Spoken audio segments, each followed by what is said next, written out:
Tekrardan herkese merhabalar. Kanalıma ve mutfağıma hoş geldiniz. Hamur yoğurma derdi olmadan, yufkaya para vermeden incecik yufkasıyla içi ıspanaklı kol böreği lezzetini aratmayan muhteşem bir börek tarifi vermek istiyorum. Tarifimize, iç harcımızı hazırlayarak başlayalım. Bahçeden topladığım ıspanakları yıkadım, temizledim. İnce olacak şekilde doğruyorum hepsini.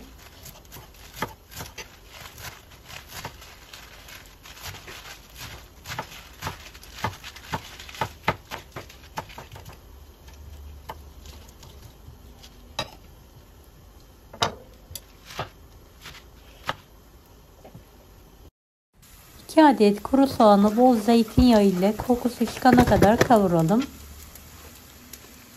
Üzerine doğramış olduğumuz ıspanakların yarısını alalım. Karıştıralım.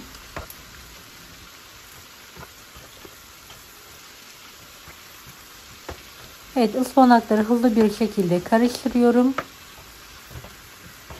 Kalan ıspanakları üzerine ilave ederek yüksek ateşte sulandırmadan kavurmaya devam ediyorum.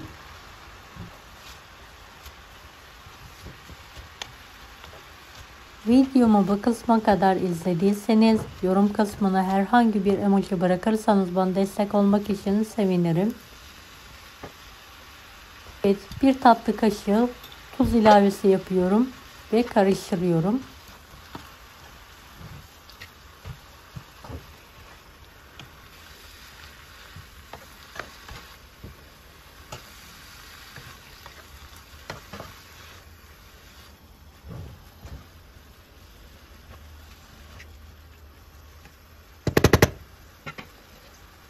Kırmızı toz biber, dilerseniz de pul biber ekleyebilirsiniz. Karıştırdıktan sonra altını kapatıyorum ve soğumaya bırakıyorum.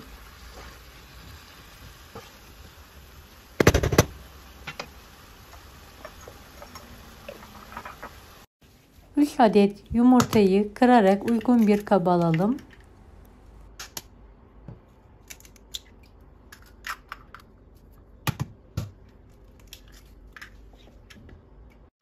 Yarım su bardağı sıvı yağ, 3 su bardağı da su ilavesi yapalım üzerine.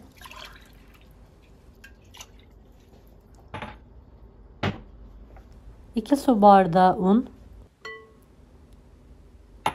yarım paket kabartma tozu,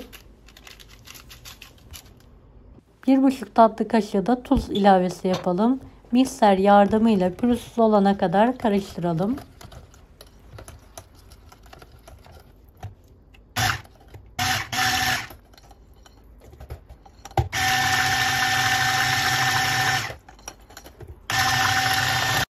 Evet, kıvamı bu şekilde cıvık, akışkan bir kıvam olmalı. Krep tavasını önceden ısıttım. Bir damla zeytinyağı damlatarak her tarafına gelecek şekilde peçete yardımıyla siliyorum. Bir kepçe hamurdan tavaya dökerek hızlıca yayalım. Orta ateşte kontrollü bir şekilde pişirelim. Evet, pişen krebimizi ters çevirerek diğer tarafını da pişirmeye devam edelim. Pişirdiğimiz krep yufkasını tezgah üzerinde soğutmaya bırakalım. Ve kalan hamuru aynı yöntemle dökerek pişirmeye devam edelim.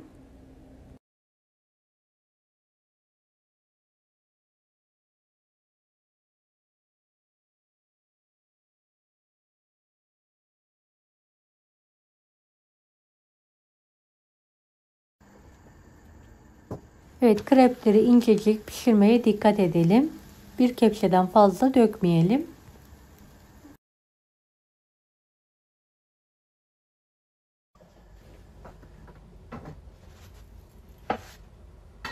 Evet, soğuttuğumuz krepleri yan yana olacak şekilde dizelim.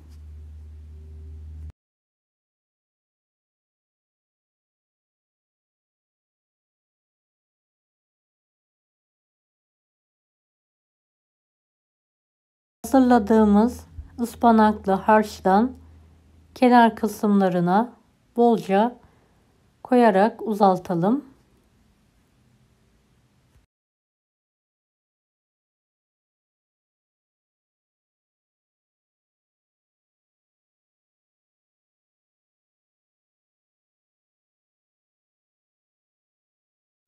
Kenarlarını kapatarak rulo şekilde saralım.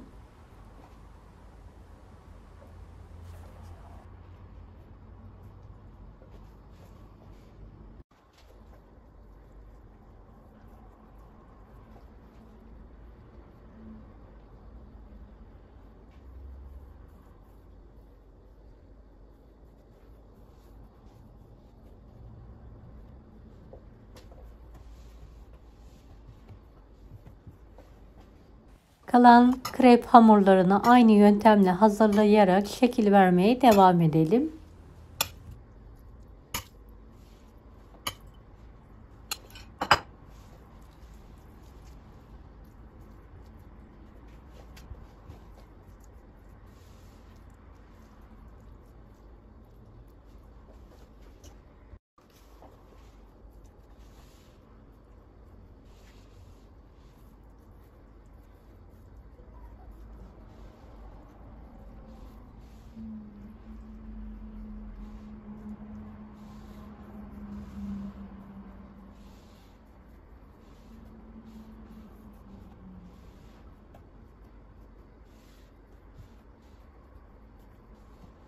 Büyük bir tavayı yağlayalım ve gül börek şeklinde sararak tavanın orta kısmına alalım.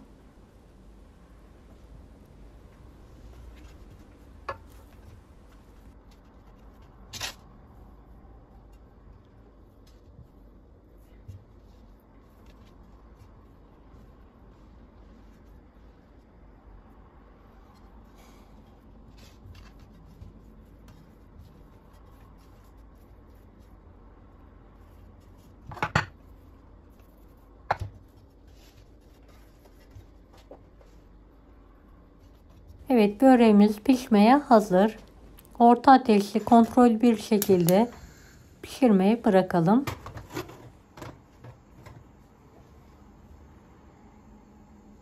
Evet, pişen böreğimizi bir kapak yardımıyla ters çevirelim. Tavaya az miktarda yağ koyarak her tarafını yağlayalım. Diğer tarafı da aynı yöntemle pişirelim.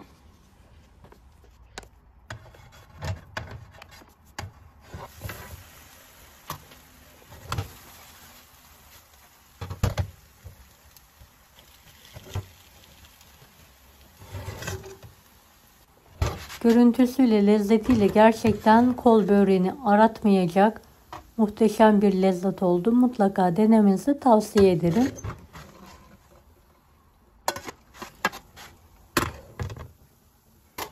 Pişen böreğimizi servis tabağına alalım.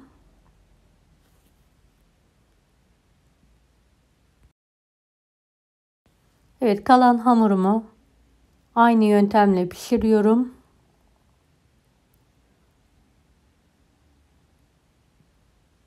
İç harç koyarak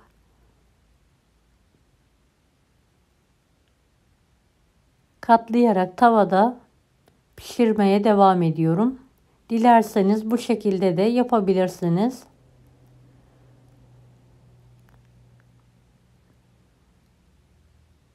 Her şekliyle de gerçekten çok lezzetli oldu.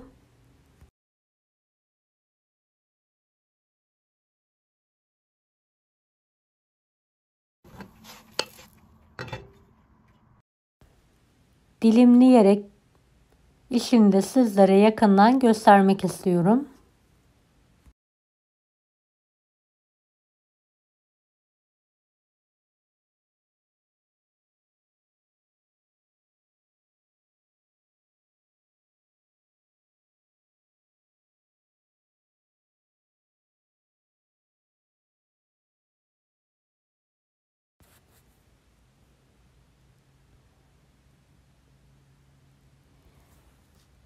Deneyecek olanlara şimdiden kolaylıklar dilerim.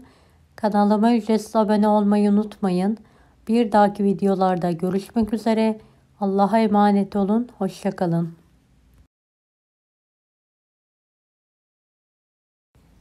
Daha farklı tarifler için bunları da izlemeyi unutmayınız.